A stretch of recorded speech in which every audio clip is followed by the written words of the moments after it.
R D Sharma solution है ये, class 12 chapter 15 mean value theorems, multiple choice questions यानी कि एमसीक्यू देख रहे हैं। यहाँ है इफ द पॉलिनोमियल इक्वेशन, ये ए एन है, a n x to the power n plus a n minus one x to the power n minus one plus a n minus two x to the power n minus two, ये यहां तक गया हुआ है। अब यहाँ पर इन्होंने कहा कि ये जो पहली इक्वेशन, इसको पहली इक्वेशन बोलते हैं, इसको दूसरी इक्वेशन बोलते हैं। पहली इक्वेशन के जो रूट्स हैं वो अल्फा और ये बीटा है। इसका मतलब इस इक्वेशन में आप अल्फा और बीटा डालेंगे तो ये इक्वेशन जीरो हो जाएगी। पहली चीज ये हो गई। अब इस इक्वेशन को ध्यान से देखिए, पहले मैं ये इक्वेशन के दो तीन टर्म्स लिखता हूँ, आप समझ जाएंगे क्या हो रहा है यहाँ पे। ये है ए एन, पहली इक्वेशन लिख रहा हूँ, x to the power n plus a n minus one x to the power n minus one plus आगे इक्वेशन ये बाकी नहीं लिख रहा हूँ। अब आप समझ जाएंगे मैं क्या बताना चाह रहा हूँ। अब इस इक्वेशन को आप डिफरेंशिएट करिए, क्या बनेगा, x to the power n, ये है ना, इसका डिफरेंशिएशन हो जाएगा n x to the power n minus one और ये ए एन रहेगा, ये ए एन माइनस वन है, इसको यहाँ लिख देते हैं, ये n minus one x to the power n minus one यानी कि x to the power n minus two, ऐसे बनेगा ये। अब आप देखिए ये जो है ये है और ये पूरा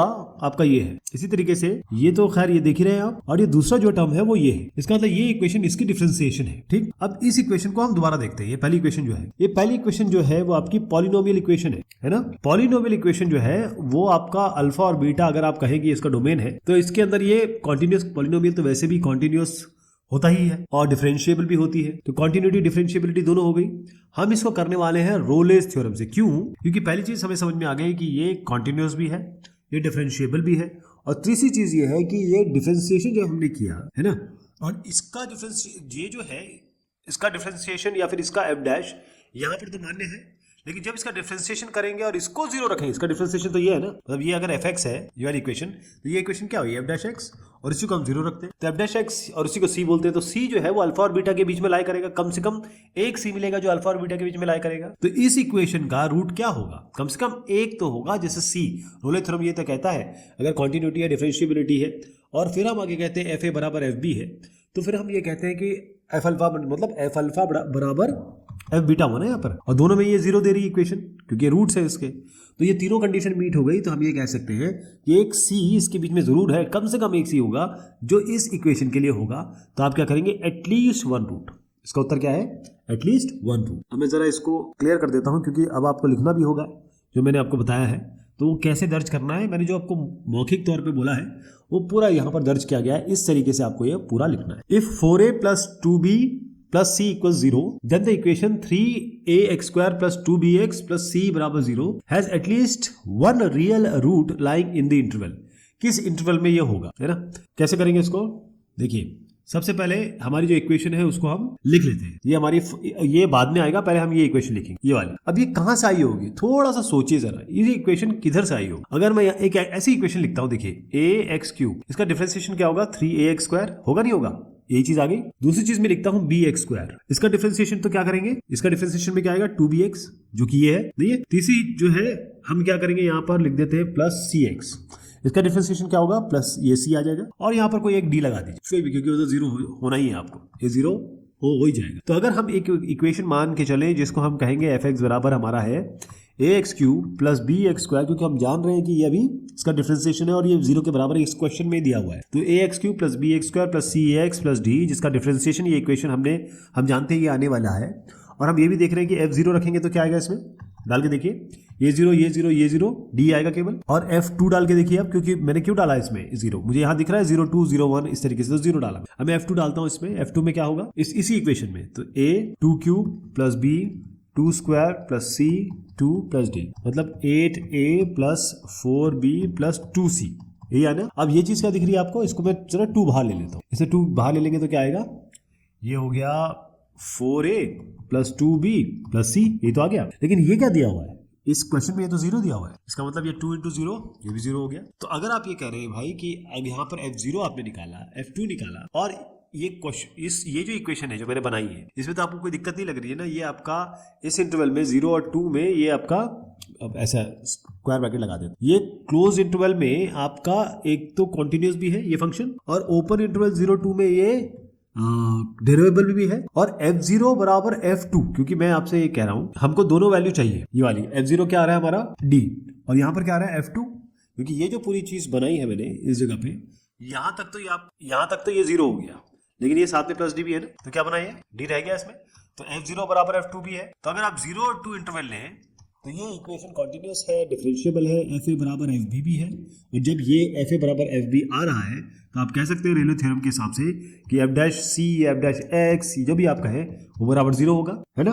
तो ये जो इक्वेशन है फिर ये जीरो के बराबर होगी, ये तब होगी जब कम से कम एक रूट इसके बीच में होगा 0 और 2। तो इसका मतलब ये है कि यहाँ पर आप इक्वेशन 1 का जो उत्तर लिखेंगे वो है आपका एक रूट जो 0 2 है, और 0 2 के बीच में एक ऐसी कम से कम एक रियल रूट होगा जो 0 2 के बीच में हो। ये सारा जो कहानी है वो हमने रोले थ्योरम का एक तरीके से हम बैकवर्ड चले हैं तब हम बनाया। तो इसको जरा मैं क्लियर कर देता हूँ, फिर से आपको एक रेफरेंस जरूर दे देता हूँ मैं सोल्यूशन का। इसमें यह हुआ कि हमने इस इक्वेशन का ये कहां से आई है वो पहले हमने माना, फिर हमने f0 निकाला, f2 निकाला, देखा दोनों में आपका d आ गया, क्योंकि ये जो 4a + 2b + c बीच में आता है वो 0 दिया हुआ, f0 बराबर f2 आ गया। इसका मतलब ये है कि जब आप कॉन्टिन्यूटी इसको बता रहे हैं, डिफरेंशिएबल बता रहे हैं 0 2 के बीच में, तो 0 ये जो इंटरवल होगा वो 0 2 ही होगा। तो ये इसका उत्तर हो गया। फॉर द फंक्शन f(x) बराबर x + 1/x, और ये किसके बीच में है, 1 और 3 के बीच में। The value of c for the Lagrange's mean value theorem. अब LMV के लिए क्या चीज आएगी, LMV आपको पता होना चाहिए कि हम क्या करते हैं, हमारे पास एक इक्वेशन जो ये दी हुई है x + 1/x, थोड़ा इसको ऐसे लिख लेते हैं, ये बनेगा x², ये बनेगा +1 और डिवाइडेड बाय x। अब ये जो फंक्शन आप देख रहे हैं ये क्लियर कट 1 और 3 के बीच में कॉन्टिन्यूस भी है, क्योंकि ऊपर पॉलिनोमियल नीचे पॉलिनोमियल। इसी तरीके से ये कॉन्टिन्यूटी यहाँ हो गई, और ये 1 और 3 इसके बीच में डिफरेंशिएबल भी है, यहाँ तो कोई दिक्कत नहीं है।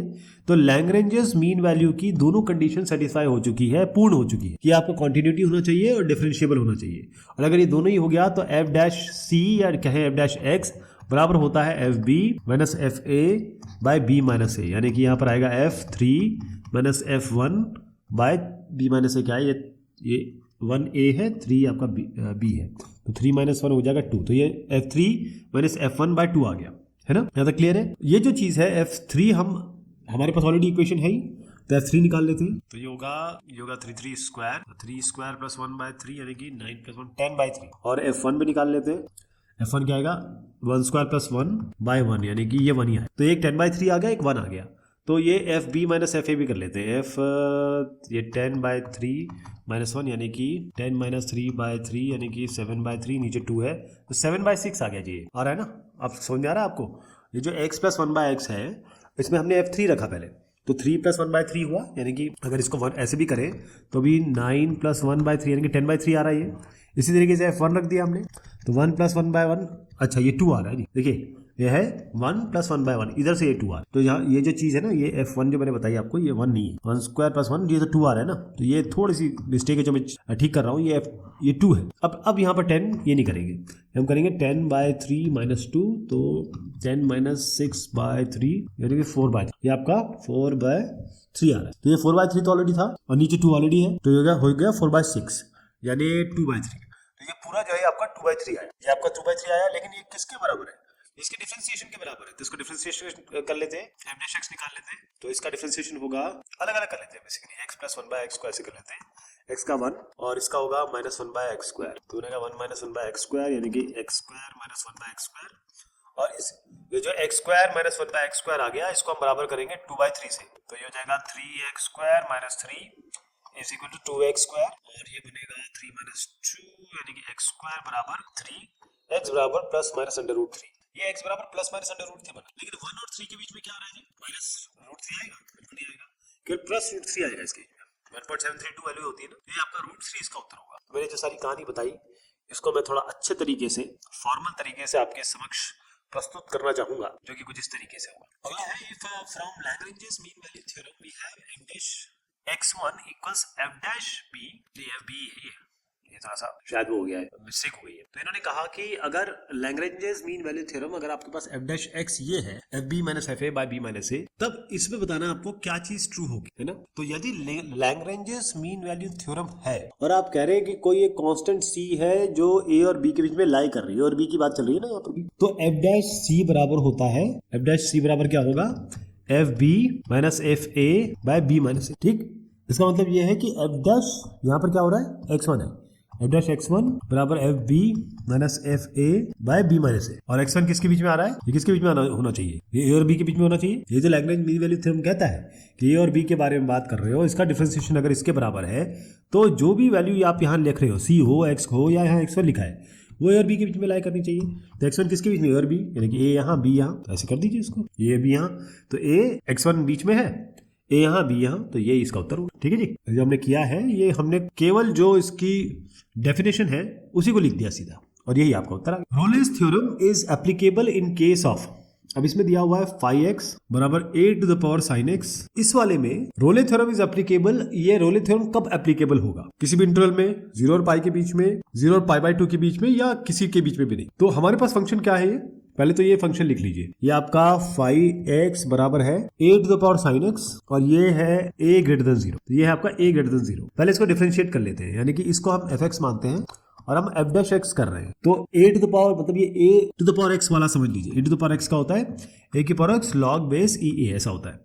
तो इसका क्या होगा, a to the power sin x log base e a, ये हो गया। अब sin x का करेंगे, sin x का क्या हो जाएगा cos x, यहाँ ठीक हो गया, ये आपका ये डिफरेंशिएशन किया है। अब डिफरेंशिएशन के बाद हम क्या करते हैं कि इसका f डैश x बराबर 0 करते हैं, क्योंकि रोले थ्योरम है, तो इसको 0 कर देंगे, यानी इस पूरे को हम 0 कर रहे हैं। log a, ये हो गया a to the power sin x cos x बराबर 0।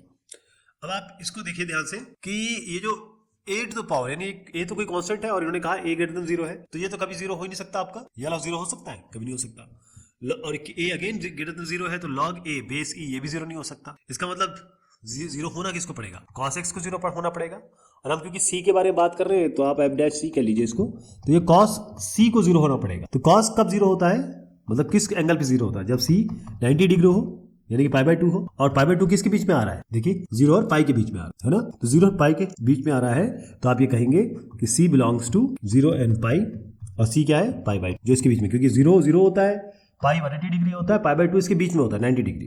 तो इसका उत्तर क्या है इस क्वेश्चन का, मैं अभी इसको आपको थोड़ा सा फॉर्मली भी दिखा देता हूँ, ताकि आपको कैसे लिखना है, क्या करना है, बिल्कुल आइडिया रहे, क्लियर कट। तो इसको देखिए, ये रेफरेंस है, आप ऐसे करना है इसको, ठीक है। The value of c in Rolle's theorem when fx, ये दिया हुआ है आपको, और x आपके किसके बीच में है, 1/3 और 3 के बीच में है साहब, इसके बीच में हम करने की कोशिश करेंगे। अब करना क्या है आपको कि ये जो इसके बीच में चीज आती है वो बतानी है, और रोले थ्योरम वेरीफाई करना है। रोले थ्योरम देखिए, पहली चीज ये है कि ये एक पॉलिनोमियल है, और पॉलिनोमियल क्या होता है आपका, पहले तो कॉन्टिन्यूअस भी होता है और डिफरेंशिएबल भी होता है, ये हम कई बार डिस्कस कर चुके हैं। तो फाइनल हम सॉल्यूशन पे आ जाते हैं। आपके पास ये fx है, मैं इसको डिफरेंशिएट करता हूं, यानी कि मैं f डैश x करता हूं डायरेक्ट। ये 2x क्यूब है, तो क्या बनेगा 2, और यहां पर बनेगा 3x स्क्वायर, ये बनेगा 5 इंटू 2x माइनस 4, यानी ये बना आपका 6x square minus 10x minus 4। तो f डैश x है, अपने c माना है, c मांगा है तो हम इसको c कर देते हैं, ठीक है साहब। अब f डैश c जो है वो आपका 0 होना चाहिए, तो इसको 0 कर देते हैं, ये वाला 0 हो जाएगा। इसका मतलब ये है कि हम बात करें, सबको पहले मैं 2 से डिवाइड कर देता हूं, तो क्या बनेगा 3 स्क्वायर माइनस 2 5 c और माइनस 2 बराबर 0, ये बन गया। अब ये 3 और 2 है, 3 2 6, ये 5 बनेगा, तो 3c square minus 6c plus c minus 2, ऐसे बन सकता है ये।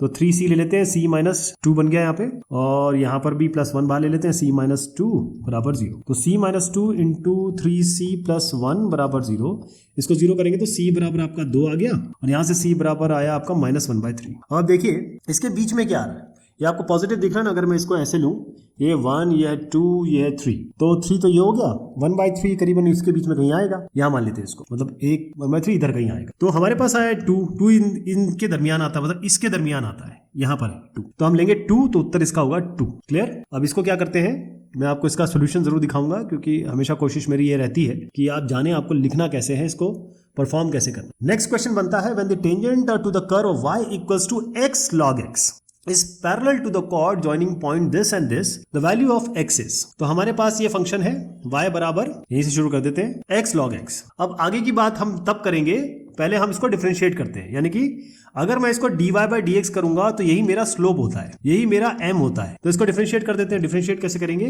मैं जी ये जो अगर इस फंक्शन को मैं y या fx कहूं, तो मैं आपको f डैश x बता रहा हूं, ये f डैश x निकाल लूंगा। तो पहले x लेंगे, log x का 1/x plus log x x1 हो जाएगा, तो इसका मतलब 1 प्लस log x, ये आपका डिफरेंशिएटेड आ गया। और जैसे मैंने बताया dy by dx, यानी कि ये स्लोप की बारे में बात हो रही है। अब इन्होंने कहा पैरेलल है, ये जो है इसका जो टेंजेंट है, मतलब जैसे ये कर्व है ऐसे ऐसे करके, इसके ऊपर जो एक टेंजेंट बनाई है आपने, वो ऐसे लाइन के पैरेलल है जो इन दोनों से गवर्न होती है, यानी इन दोनों का स्लोप सेम है। तो dy by dx इसका निकाल चुके हैं, चलिए इसका भी स्लोप निकाल लेते हैं। स्लोप कैसे निकलता है, y2 minus y1 bye x2 minus x1। अगर हमें x1 y1 और x2 y2 दिया हुआ है, ये x1 y1, ये x2 y2, तो क्या हम करेंगे y2 माइनस y1 यानी कि e minus 0 divided by e minus 1, यानी कि हो गया e बाय e माइनस 1, ये आपका m हो गया, स्लोप हो गया। अब पैरेलल है तो इसका स्लोप और ये दोनों बराबर हम कर देंगे, ठीक है साहब। तो e बाय e माइनस 1 बराबर हो गया आपका 1 प्लस log x, इसको हम सॉल्व करेंगे, ठीक है जी। तो इस 1 को यहां ले आते हैं, तो e by e minus 1 minus 1 बराबर log x, मैंने कहा e minus e plus 1 by e minus 1 equals to log x, ये कैंसिल हो गया और इससे हमको x निकालना, ध्यान रखिएगा। तो हम क्या करेंगे, ये हो गया 1 बाय e माइनस 1 बराबर log x। अब देखिए अगर मैं लिखूं log बेस a b बराबर से c, तो इसका मतलब होता है a की पावर c बराबर b, ये तो आपको पता है log का ये रूल होता है। तो क्योंकि इसका बेस e है तो ये इसके ऊपर जाएगा, यानी कि e टू द पावर, आपका e टू द पावर हो गया ये 1 बाय e माइनस 1 और ये हो गया log x, ये log x नहीं, e की पावर e माइनस 1 बराबर x। तो ये आपका इस तरीके से आ गया, ठीक है जी, ये समझ गए होंगे आप। अब मैं कोशिश ये करता हूं आपको कि मैं क्लियर करके बता दूं, क्योंकि उत्तर तो आपको देख ही रहे हैं ना यहाँ पर, ये वाला, तो करना कैसे है ये मैं आपको बता देता हूँ, लिखना कैसे बेसिकली, ठीक है जी, ऐसे कर लेंगे आराम से, कोई इसमें दिक्कत नहीं है। नेक्स्ट वाले पे जाते हैं हम, the value of c in Rolle's theorem for the function fx बराबर x into x plus 1 by e to the power x defined by minus 1 0। अब इसमें भी यही करना है आपको, इसका डिफरेंशिएशन कर देंगे, डिफरेंशिएशन करके इसको 0 रख देंगे, 0 जो आएगा उसमें एक क्वाड्रेटिक इक्वेशन बनेगी, क्वाड्रेटिक इक्वेशन में आपको जो रूट्स आएंगे वो देखना है कौन सा इसके बीच में आता है, माइनस 1 और 0। तो देखिए ये बात कर रहे हैं आप माइनस 1 और 0 के बीच, इसके बीच में क्या आएगा, तो इसको फटाफट किया जाए क्योंकि बाकी चीजें आप अच्छे से समझते हैं। हम इसका डिफरेंशिएशन करेंगे, मैं ये जो fx है इसका f डैश x यानी कि डिफरेंशिएशन यहाँ लिख के बता रहा हूँ आपको, तो हम इसको करेंगे p बाई क्यू फॉर्म में। तो ये ऐसे करते हैं, ये e की पावर x है तो ये e की पावर 2x हो जाएगा, यानी कि e की पावर x का स्क्वायर है ना, 1 की पावर 2x होता है, e की पावर x को हम ऐसे लिख देंगे, e to the power x ऐसे लिख देंगे, डिफरेंशिएशन करेंगे इसका। अब ये ऊपर क्या है, x इंटू एक्स प्लस 1, यानी ये हो गया x स्क्वायर प्लस x, इसका डिफरेंशिएशन क्या होगा 2x प्लस 1, यहाँ लिख दीजिए 2x प्लस 1। अब इस x स्क्वायर प्लस 1 को ऐसे लिखेंगे, यानी कि आप इसको x प्लस 1 भी लिख सकते हैं, और e to the power x का डिफरेंशिएशन करेंगे जो कि यही आएगा। अब e की पावर x अगर हम कॉमन ले लें तो यहाँ से e की पावर x हट जाएगा, इसका मतलब क्या है, e to the power 2x का मतलब क्या है, e की पावर x इंटू e की पावर x, ये तो है, ये बाहर लेंगे तो ये एक कट जाएगा, तो बचा क्या आपका 2x plus 1 minus plus x square plus x, इसको ये लिख दिया मैंने x square plus x by e to the power x, और ये आपका एक इक्वेशन बन रही है इसमें, अरे ये माइनस था जी, माइनस था ना, ये माइनस है, minus x square minus x, ये गलती हो गई, माइनस है यहाँ पे ना, क्योंकि हम जब पी बाई क्यू फॉर्म करते हैं तो माइनस आता है। अब इससे क्या बना आपका 2x plus 1 minus x square minus x, ये हो गया 2x माइनस एक्स हो गया x, ये आपका माइनस एक्स स्क्वायर यहाँ लिख देता हूँ, प्लस 1 यहाँ लिख देता हूँ, ये हो गया minus x square plus x plus 1, ये आपका f डैश एक्स चल रहा है जी, divided by e to the power x, मैं इसको f डैश c मान लूँ, ये इसको बराबर 0 करेंगे, यानी कि minus c square plus c plus 1 by e to the power c बराबर 0, ठीक। अब देखिए ई एक नंबर है ना, आप इसको क्रॉस मल्टीप्लिकेशन करके भी यहाँ ले जा सकते हैं, तो अल्टीमेटली यही ऊपर वाला ही 0 होना चाहिए, ये ऊपर 0 होना चाहिए, यानी कि अब पहले तो मैं आपको माइनस से मल्टीप्लाई कर दूँ दोनों साइड को, माइनस वन से, क्योंकि मैं माइनस नहीं चाहता यहाँ पे, माइनस से मल्टीप्लाई करेंगे तो क्या करेंगे सी स्क्वायर माइनस सी और plus minus c square minus सी माइनस 1 बराबर सी। अब इसमें कुछ बनेगा तो है नहीं जी, तो इसको आपको श्रीधराचार्य से करना पड़ेगा, यानी कि minus b plus minus under root b square minus 4ac by 2a plus minus, एक बार प्लस वाला लेंगे एक बार माइनस वाला लेंगे, इसमें ए बी सी बता देता हूँ, ए आपका 1 है, बी आपका माइनस 1 है और सी आपका माइनस 1। तो जब ये करेंगे तो आपका जो रिजल्ट आएगा वो बता देता हूँ आपको 1 plus minus under root 5 by 2, यानी कि आपके पास दो रूट आ गए, एक प्लस रूट 5 बाई 2 और 1 माइनस रूट 5 बाई 2। अब देखिए 1 प्लस रूट 5 बाई 2 ये तो सीधा इसके बाहर चला गया, तो ये तो हो नहीं सकता, आपका 1 माइनस रूट 5 बाई 2 करेंगे तो ये इसके नीचे आएगा, यहाँ पर आएगा, तो इसका मतलब ये उसका उत्तर आएगा, तो 1 माइनस रूट 5 बाई 2 यही आपका उत्तर हो गया। अब इसको देख लीजिए सिलसिलेवार तरीके से, how to do it, step wise इसका सोल्यूशन देख लीजिए, ऐसे होगा। The value of c in Lagrange's mean value theorem for the function fx बराबर x into x minus 2 when x belongs to 1, 2, ये तो बिल्कुल सेम उसी तरीके का है, बस यहाँ पर हम मीन वैल्यू मतलब लैग्रेंजेस मीन वैल्यू थ्योरम लगाएंगे आपका, या मीन एमवीटी कह सकते हैं इसको। देखिए साहब फंक्शन क्या है आपका fx, ये x इंटू एक्स माइनस 2, इसको ज्यादा बेहतर है आप एक्स स्क्वायर माइनस 2x लिख दे, ठीक। अब आप देखिए ये आपका पॉलिनोमियल है, ये पॉलिनोमियल हो गया, ये कॉन्टिन्यूअस भी है डिफरेंशिएबल भी है, तो इसमें कोई दिक्कत नहीं है, इसका मतलब कोई ना कोई ऐसी वैल्यू होगी c जो इसके बीच में आती होगी, जहां पर f डैश c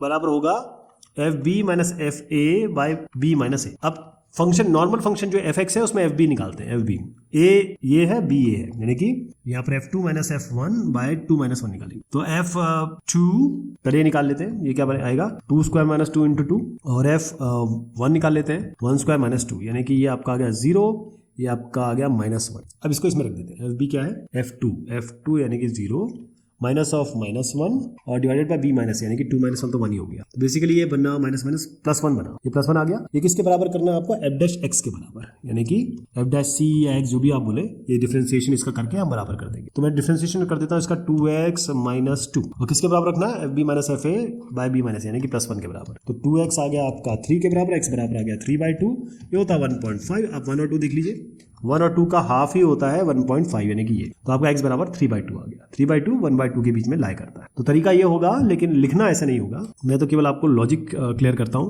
कि भाई how to go about it, but तरीका ये होता है एक एक चीज इसमें लिखना और समझाना एग्जामिनर को जरूरी पड़ता है। The value of c in Rolle's theorem for the function f x बराबर x cube minus 3x in the interval 0 to √3। अब आप देखिए ये ऑलमोस्ट बिल्कुल वैसा ही क्वेश्चन है, तो इसको बिल्कुल बुलेट ट्रेन की स्पीड से हम कर लेते हैं। कैसे करेंगे, एफ एक्स ये है, फटाफट यहाँ पर मैं आपको एफ डैश एक्स बता देता हूँ। ये हो गया 3x स्क्वायर माइनस 3, यानी कि ये अब c से रिप्लेस कर देंगे, यानी कि 3c स्क्वायर माइनस 3। अभी किसके बराबर होगा, जब इसको जीरो रखेंगे, एफ डैश एक्स बराबर जीरो, तो c वही वैल्यू होगी जो इसके बीच में आएगी, तो आप इसको सीधा जीरो के बराबर रख दीजिए। तो आपका क्या आ गया, 3 स्क्वायर बराबर 3, c स्क्वायर बराबर 1, c बराबर प्लस माइनस 1। अब बस देख लीजिए इस इंटरवल में जीरो से लेकर जीरो, √3 की वैल्यू होती है 1.732। अब प्लस माइनस 1 आया, इसके बीच में 1 आ जाएगा, माइनस 1 तो आ नहीं रहा है, तो माइनस 1 को आप दरकिनार कर देंगे और प्लस 1 को ले लेंगे, यही इसका उत्तर है। तो इसको मैं यही दिखा देता हूँ तो करना कैसे, ये इसका तरीका होगा लिखने का।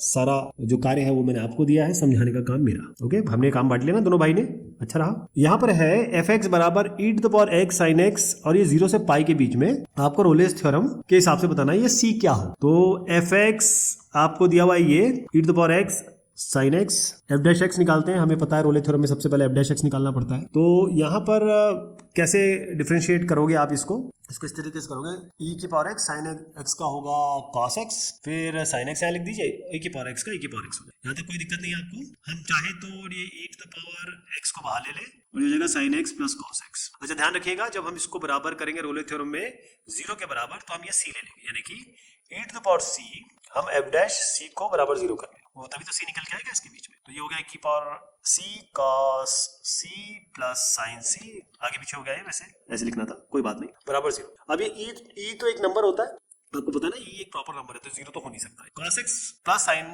c बराबर 0 हो गया, यानी कि ऐसे साइन c बराबर हो गया माइनस cos c। बेटर ये है दोनों साइड आप साइन c से डिवाइड कर दो, tan c बेहतर रहेगा। तो दोनों साइड मैं डिवाइड कर रहा हूँ साइन c से, नहीं cos c से कर देते, cos c से डिवाइड कर, तो tan c बराबर हो गया -1। अब आप देखिए ये कब होता है, जब c क्या होगा 3π/4। ये मैं बार बार नहीं बताऊंगा, क्योंकि ये हम ऑलरेडी पिछले डिस्कशंस में, क्लासेस में, ग्रेड्स में सब डिस्कस कर चुके हैं। तो अगर आप थोड़ा रिविजिट करेंगे तो आपको पता चल जाएगा मैं किसकी बात कर रहा हूँ। ये -1 कब होगा, एक हिंट देता हूँ, tan 45 डिग्री बराबर 1 होता है, और ये जो है 180 माइनस अगर आप करेंगे तो आपको नेगेटिव आता है। बस इतनी हिंट मैं दे सकता हूँ आपको। तो आप देखिए ये 0 से पाई के बीच में क्या क्या है, 0 से 180 डिग्री के बीच में क्या है, बस ये आपको देखना है। अब आप क्लियर देख रहे हैं कि ये तो 180 डिग्री के बीच में नहीं है, ये 3π/4 जरूर है, बीच में नहीं है लेकिन यहाँ पर है करीब इस जगह पे। तो अब आपका c आ गया 3π/4, हमने इसको दरकिनार कर दिया, आगे भी आएंगे कई जगह पे tan c बराबर -1 होता है। तो आप पाई इसमें पाई प्लस प्लस करते चलो तो आपको सारी वैल्यूज -1 मिलती रहेंगी। तो 3π/4 हो गया ये, c बराबर 3π/4, और ये आपके ये आ गया जो कि 0 और पाई के बीच में लाई करता है। करना कैसे है इसको भी आप देख लीजिए, ये आपका तरीका होगा लिखने का। चलिए साहब, ये बात होती है आपके RD Sharma solution class 12 chapter 15 mean value theorem. Thanks के साथ ये आपका MCQ खत्म होता है। धन्यवाद।